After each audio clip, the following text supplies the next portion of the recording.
Guys, this is Sachin Modi और एक बार फिर से आप सभी का मैं स्वागत करता हूं आपके अपने यूट्यूब चैनल रैंकर्स प्रो पे।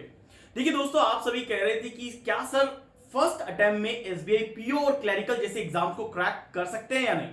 और मैंने आपको एक जवाब भी दिया था अपनी प्लस क्लास के अंदर कि दोस्तों कर सकते हो, पीओ भी कर सकते हो, क्लर्क भी कर सकते हो। पहले भी बच्चों ने किया, आगे भी बच्चे करेंगे। द थिंग इज, हमारी सही प्लानिंग होनी चाहिए, सही स्ट्रैटेजी होनी चाहिए। अगर वो हमारे पास है तो हम आगे के सारे एग्जाम क्रैक कर सकते हैं। तो मैं यहां पे आपको इस वीडियो में एक 100% जेन्युइन स्ट्रेटजी देने वाला हूं। एक ऐसी स्ट्रेटजी जिसे आप आज से फॉलो करना स्टार्ट करिए और मैं गारंटी से कहता हूं आने वाले 10 दिन में आपके जो चेंजेस होंगे वो आप अपने आप ऑब्जर्व करेंगे। चलिए दिखाता हूं। सो हमारा जो टॉपिक है वो है कि क्या is it possible to crack SBI clerical in the first attempt. चलिए बात करते हैं सबसे पहले इस पॉइंट के ऊपर।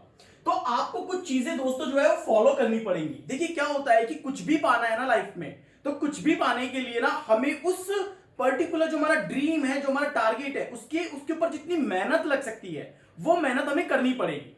क्योंकि हर एक टारगेट जो है जिसे आपको पाना है उसके ऊपर एक मेहनत निश्चित है कि वो करनी ही करनी पड़ेगी। आप नहीं करेंगे तो कोई और करेंगे। तो सबसे पहली चीज आपको क्या करनी है कि देखो आपको अपना सिलेबस पता है।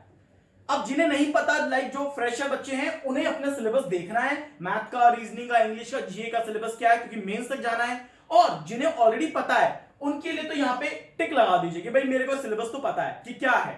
जिन्हें नहीं पता उन्हें सबसे पहले सिलेबस कंप्लीट करना है, सिलेबस देख लेना है।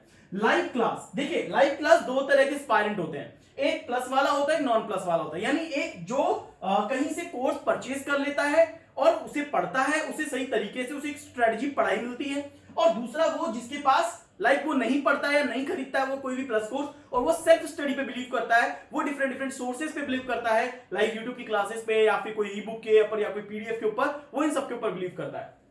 मेरा पर्पस ये नहीं है कि आप प्लस लीजिए या प्लस मत लीजिए। मेरा बिलीफ ये है कि दोस्तों आपको लाइव क्लास जो भी आपकी है, चाहे आप YouTube से बहुत अपने आप को लगता है कि मैं वहां से पढ़ लूंगा या मेरे पास कोई अनअकैडमी प्लस का कोर्स है मैं वहां से पढ़ लूंगा, सबसे पहले अपनी सभी लाइव क्लासेस को देखना स्टार्ट करिए और उन्हें लाइव देखिए। लाइव देखने से चैलेंज पता लगता है कि क्या उस दिए हुए टाइम में क्या वो क्वेश्चन सॉल्व किया जा सकता है मेरे से या नहीं।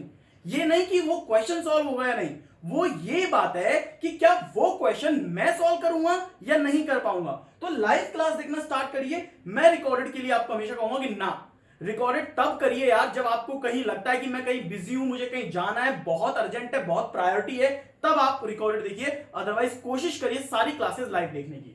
तीसरी क्लास, जैसे आप ये कंप्लीट करते हैं, अपनी सभी लाइव क्लासेस कंप्लीट कर रहे हैं, आप अपना कोर्स कंप्लीट कर रहे हैं, आप अपनी स्ट्रेटेजिक जो स्टडी है वो कंप्लीट करते हैं, उसके बाद आती है प्रैक्टिस की बारी। देखिए सबसे ज्यादा बच्चा यही लैक करता है। जब प्रैक्टिस की बारी आती है ना भाई, पहला और दूसरी चीज बड़ा आसानी से कर रहा होता है, बढ़िया बढ़िया तरीके से कर रहा होता है यार, वो बहुत मन लगा के करता है। प्रैक्टिस की बारी आती है, वो सोर्सेज ढूंढने में लग जाता है, कहीं पीडीएफ ढूंढने में लग जाता है, कहीं पे कोई ई बुक खरीदने में लग जाता है, कहीं कोई और चीजें करने में लग जाता है, और कहीं डिफरेंट जो एक्सपेक्ट है उसको लगता है यार ये सही है, ये सही है, ये सही है, वो करने लग जाता है। तो the thing is what now, practice में कहीं ना कहीं लैक कर रहा होता है। दूसरी चीज, चलिए मैं मान लेता हूं कि आपके पास ई बुक भी है, प्रैक्टिस भी है, सारी मटेरियल भी है, सब कुछ है, लेकिन समटाइम्स क्या होता है उसको सही तरीके से स्टडी करना, उसको कौन सी चीज को पहले करना है बाद में करना है वो सब भूल रहा होता है, वो कहीं गलती कर रहा होता है। मैं आपको बताता हूं क्या नहीं करना आपको और क्या करना चाहिए। सबसे पहली बात मैं आपको बताता हूं क्या करना चाहिए। अगर आप प्रैक्टिस कर रहे हो तो आप अपने आप को ऑनलाइन मोड पे सबसे ज्यादा प्रैक्टिस करिए। यार क्यों ऑनलाइन मोड की बात कर रहा हूं, क्यों यार, देखो अपना एग्जाम जो है ना वो ऑनलाइन मोड है, वहां पे आपको 60 मिनट मिलेंगे गिनती के और 100 क्वेश्चन मिलेंगे गिनती के, और हमें 20-20 मिनट के अंदर उन सेक्शन को क्वालिफाई करना है, बढ़िया तरीके से अपनी 100% एक्यूरेसी लेके करना है। तो हम अपनी सारी तैयारी ऑनलाइन मोड पे करेंगे। अब ऑनलाइन मोड पे कई सारे एक्सपेक्ट है जिससे तैयारी कर सकते हो, लाइक फ्री टेस्ट होते हैं, फ्री क्विजेज होती हैं। अगर आपके पास कोई भी प्लस नहीं है कोर्स, आप फ्री वाले पे जाइए और जितने भी टेस्ट मिलते हैं फ्री में वो लगाइए, पर टाइमर के साथ में। अगर ऑफलाइन मोड है तो जितने भी क्विजेज होते हैं जो कि केवल पोस्ट किए जाते हैं daily 10 question 15 question different website पे या एप्लीकेशन पे, जहां केवल क्वेश्चन पोस्ट किया जा रहा है, टाइमर नहीं होता वहां पे, वो ऑफलाइन मोड होता है। आपको ऑनलाइन मोड पे सबसे ज्यादा प्रैक्टिस करनी है। यार देखो आपको प्री देना है, आपको एग्जाम निकालना है, तो आपकी स्पीड आपके टाइम के साथ मैच करनी चाहिए कि भाई 60 मिनट का वक्त मिलेगा, 60 मिनट के हिसाब से मेहनत करनी है, ये याद रखना है। तीसरी बात, अब हमें क्या करना है, पार्टिसिपेट करना है क्विज में। भाई क्या होता है ना, जनरली हम क्विजेस नहीं लगाते, छोटे छोटे क्विजेस नहीं लगाते हैं 10 10 15 15 क्वेश्चन के।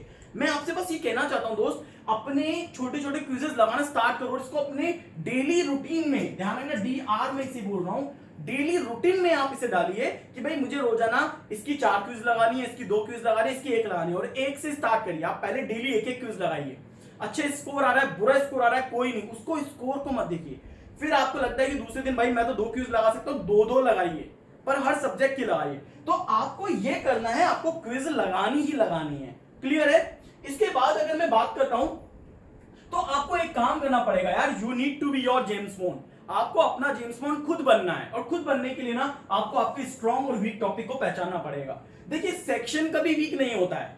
कई बार बच्चे कहते हैं सर मेरा मैथ्स का सेक्शन बहुत वीक है, कोई कहता है मेरा इंग्लिश बहुत वीक है, कोई कहता है मेरा रीजनिंग बहुत वीक है। जनरली ना वो सेक्शन वीक नहीं होता है, कुछ ऐसे टॉपिक है जिनका इतना ज्यादा दिमाग में बैठ जाता है, ऐसा लगता है कि सारा मैथ्स का पेपर या रीजनिंग का पेपर उसी टॉपिक से आएगा। ऐसा नहीं होता है। आपको उन टॉपिक को ढूंढना पड़ेगा, उन टॉपिक को पहचानना पड़ेगा, और उसको स्ट्रॉन्ग टॉपिक बनाना पड़ेगा, मेहनत करनी पड़ेगी उस पर, तब जाकर के आप एक अच्छा स्कोर कर पाएंगे। क्योंकि एग्जाम देने से कुछ नहीं होता, एग्जाम में स्कोर करना पड़ेगा, और स्कोर करने के लिए मेहनत करनी पड़ेगी, और अभी से करनी पड़ेगी। रेगुलर मॉक लगाना पड़ेगा प्रीलिम्स का। कई सारे लोग कहते हैं कि यार अभी मत लगाओ, एग्जाम के जब 15 दिन बचते तब मॉक लगाना चाहिए। बिल्कुल गलत स्ट्रेटजी है यार ये। आप अपने एग्जाम के लिए बिल्कुल माइंडसेट ही नहीं लगा रहे हैं, आप अपने आप को उस तरीके से प्रैक्टिस नहीं कर रहे हैं। एक बार बताओ, कोई भी एथलीट है, उसे कोई भी रेस में पार्टिसिपेट करना है, मान लो वर्ल्ड चैंपियनशिप में पार्टिसिपेट करना है, तो क्या जब वर्ल्ड चैंपियनशिप 15 दिन पहले या 20 दिन पहले होंगी, क्या तब वो प्रैक्टिस करना स्टार्ट करेगा, या भाई वो पहले 1 साल पहले से प्रैक्टिस करना स्टार्ट करता है? सोचो क्यों। अगर उसे वर्ल्ड चैंपियनशिप जीतनी है तो उसको 1 साल पहले से मेहनत करनी पड़ेगी, अपनी बॉडी को उस हिसाब से तैयार करना पड़ेगा, अपनी डाइट को उस हिसाब से तैयार करना पड़ेगा, ताकि वो जीत सके। आपको भी वही करना है यार, ये आपके लिए कोई वर्ल्ड चैंपियनशिप से कम नहीं है ना। आपको भी अपने रेगुलर मॉक लगाने हैं। सिलेबस कंप्लीट कर लिया तो बस लगाना स्टार्ट करिए, रेगुलर मॉक लगाइए। आपके स्कोर भले ही कम आ सकते हैं, लेकिन आपको लगाना नहीं छोड़ना है, इस बात का याद रखना है। फिर आता है सबसे इनोवेटिव पॉइंट। ये सबसे इनोवेटिव पॉइंट है, मैं आपको बता रहा हूं, आज तक शायद ही किसी एजुकेटर ने, किसी ने आपको बताया हो, नहीं बताया हो तो मैं बता रहा हूं, और अगर बता दिया हो तो वेल एंड गुड है। Short session practice in weak topic. देखो ये वीक टॉपिक है, वीक टॉपिक है कि शॉर्ट सेशन का मतलब क्या होता है दोस्तों, कि जैसे सपोज करो कि मेरा एक टॉपिक है पजल, बड़ा वीक है, तो मैं ऐसे नहीं है कि 2-2 घंटे के सेशन देख रहा हूं, 3-3 घंटे के सेशन देख रहा हूं, बैठा हूं, लगा हुआ हूं, और 2 घंटे में 5 ही पजल हुई है, 6 पजल हुई है, लेकिन मैं सोचा 2 घंटे में नहीं पढ़ा। आपने 2 घंटे नहीं पढ़ा, आपने केवल 5 पजल पढ़ी है ना। आपको क्या करना है, आपको अपने आप को सबसे तैयार करना है कि छोटे सेशन में आप ज्यादा कंटेंट कवर कर सके। याद रखिएगा, इसका मतलब क्या है, टाइम आप कम दे रहे हो, ठीक है, टाइम आप कम दे रहे हो, और थिंग्स यानी कि जो भी आप चीजें वो आप ज्यादा कर रहे हो, आप कॉन्सेप्ट ज्यादा पढ़ रहे हो, आप क्वेश्चन ज्यादा कर रहे हो।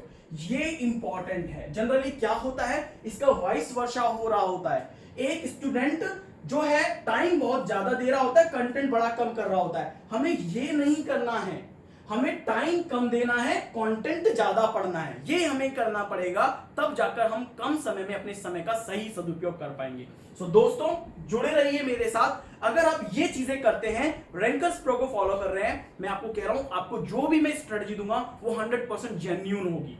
ध्यान रखिएगा, पिछले 10 साल का एक्सपीरियंस है, ऑनलाइन मोड पे पिछले 5 साल का एक्सपीरियंस है। हर चीज मैं जानता हूं, कैसे और किस तरीके से एक बच्चा प्री और मेंस क्वालिफाई करके फाइनल सिलेक्शन ले सकता है। लेकिन अगर उसके लिए, अगर आप रैंकर्स प्रो यूट्यूब चैनल पे मुझे फॉलो कर रहे हैं, टेलीग्राम चैनल पे आप मुझे फॉलो कर रहे हैं, तो आपको मैं टाइम टू टाइम गाइड कर पाऊंगा। तो आज ही रैंकर्स प्रो सब्सक्राइब करिए और टेलीग्राम चैनल को ज्वाइन करिए। मिलते हैं आपसे नेक्स्ट वीडियो में। Thank you.